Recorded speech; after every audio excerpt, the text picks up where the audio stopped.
All right, I decided to produce a quick video to help you in your assignments for this class. You have four main things that you're going to be graded on: the forum, the critical analysis, the exam, and the research paper. First, forum posts. What do I look for? I look for, first, how well are you thinking through the question that is being asked theologically?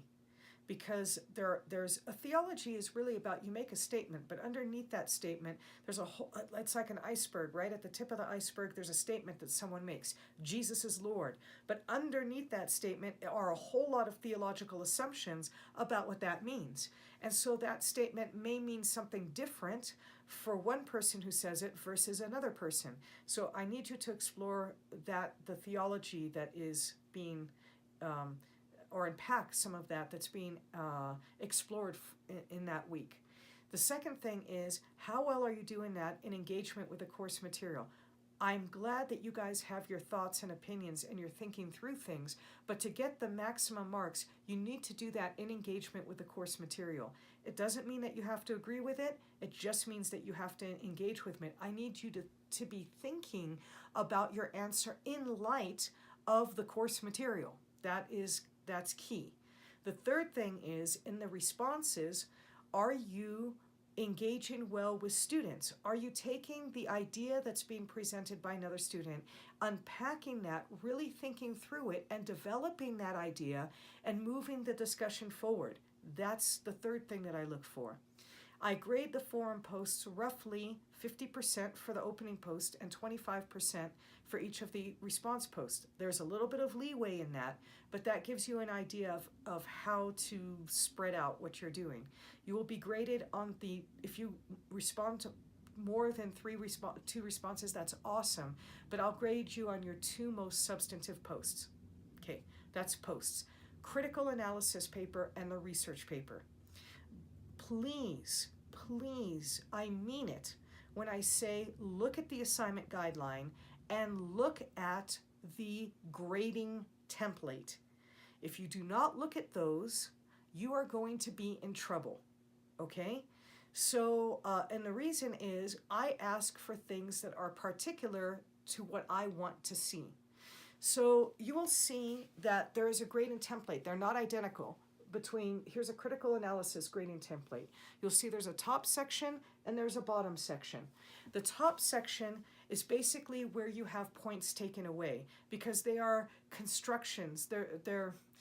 You should have good spelling. You should have a good introduction. You should have these elements in your paper, and if you don't, you're going to have points subtracted. Content is the bottom part, and that's where you have points added. So your final grade is going to take the points added and then subtract whatever you lost in the second section, and that will be the final grade. Now, here are some things I want you to pay attention to. I look for, in an introduction, very specific things, and if you don't have them, you'll have points taken away. Do you, for critical analysis, have a clear introduction, or a clear orientation, I mean, as part of the introduction? Do you have a plan of study? That is, I'm going to do this, this, and this. That is, you're laying out your paper in just a very short, little teeny-weeny paragraph. And it's going to show me the progression as the reader of where you're going to take me. If you don't know what that looks like, look at the exemplar that I've provided, okay? And thirdly, you're going to give me a purpose statement, which is, what is the goal that you expect the reader to gain from reading your paper? Those things have to be in the introduction, okay? Now, when we get to the bottom, there are certain things I'm going to look for. Summary of main points in your, this is your critical analysis of a text, right, of a book. I'm not interested in a book review. Do not give me a book review. I'm interested in an analysis of the arguments that are presented in that book, in that book or that text. If it is so you're going to give me a summary of main points, but I don't want the summary to be more than, at maximum, 30% of your paper. If you were going to sit down with a friend and you were going to say, tell me about this paper, I mean, this book, you're not going to sit there and say chapter 1, 2, 3, and 4. You're going to say, oh, that book was so awesome. This is what the book was about. That's the summary, okay? And because there's a thesis that is running through that paper, so, I mean that book, so you need to give me what that thesis is, what's the purpose and intention, and what was that book trying to accomplish, okay? So that's the summary. I'm really interested though in the critical analysis, which is the bulk of really what that paper is about, which is basically taking one or two key arguments and unpacking them and then showing the strengths and weaknesses of those specific arguments. Got it? Okay, got it. Good. Look at the assignment guideline. It explains it a little bit better. I just want you to know that. And if you're reading I also give you guidance for if you're reading a book with multiple authors, there's guidance in there for that. You don't have to, well, you'll see. Just go assignment guideline and read it, okay? Now, here's the other thing. 20% of your paper, big part of your paper, is implications. I have already told you that I'm not interested in doing theology for its own sake as an academic exercise. I'm interested in why does it matter? So what if you believe that the creation is going to be, this creation is going to be completely destroyed? What's the implication of that? Right? So I need you to move from the theology and the what you believe to how this translates to how we actually live, our praxis. What's the implication for ministry? What's the implication for our praxis? That is what I'm interested in. It doesn't have to be 20% of your paper, but there should be at least a paragraph at the, you can have it at the end, you can intersperse it throughout the paper, but the implications say, and this is why it matters. Again, not 20% of your paper, but it's 20% of your grade. You've been forewarned. Why do I say that? Because no matter how I beg for it, sometimes students miss it. And I am rooting for you to get the highest grade you can possibly get on this paper. Exam. Oh, what should I do the exam? I'll do the exam last. Research paper. Research paper, same thing. Look at the grading template. It's not identical to the critical analysis because I'm going to ask for some other things. I'm going to ask for the same things, but I'm going to ask for also a thesis statement as well as a purpose statement. And I'm going to ask for a reason for selection. So I'm going to ask, why did you choose to do this topic?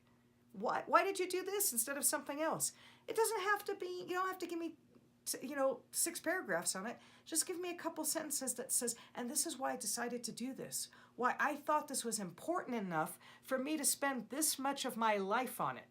That's what I'm looking for. Do not forget to do that, because when you get to the last part of the grading, and there's going to be not only there's going to be some other things that are in here. So read the grading template. It's not identical to the critical analysis. So I ask for more stuff in this one. Some things that are specific to writing a research paper rather than a critical analysis of a text. But you're going to see, again, the implications for praxis or ministry, but you're going to see a personal application section that's related to the reason for selection, which says, I wanted to explore this because it meant something to me. When you've done with your exploration, what's the personal application to that in addition to the ministerial implications or praxis? All right, practical implications. Got it? Okay, good. Big thing. Why do I hammer this? I hammer this because no matter how much I hammer it, there will be students who will not look at the grading template and they will not look at the assignment guideline and they will get it wrong. Okay? You might want to look at the syllabus too, but the syllabus is just basically tells you paper format and stuff. The nitty-gritty of what I'm asking for is in the assignment guideline and the grading templates. Read them, please, please. I so want you to get a good grade in this class. Okay, lastly, exam. The exam is going to be the exam. It's going to be usually on whatever portion of the class that we have been working on up until the time of the exam. I can tell you this, just to warn you in advance, it will include a lot from the lectures. So if you haven't been watching the lectures, you may want to take a look at that. Also, Sometimes I do slides that are very detailed, like in Judgment and New Creation. I do more detailed slides than I normally do. But in others, I don't do detailed slides. And if you're just relying on the PowerPoint slides, that's not going to help you. The PowerPoint slides are there to refresh your memory, is what they're there for. But I want you to get the concepts and ideas. All right? So, and that's the kind of thing we're going to explore. I'm not doing gotcha things. I'm doing, do you actually understand this? Questions. All right? Do you know these key ideas? Those are the things I'm going to ask for. That's all I wanted to say. I'm sorry I spent so much time on it. I just want you to get a good grade. You can ignore this if you want, but please don't. All right. Looking forward to it.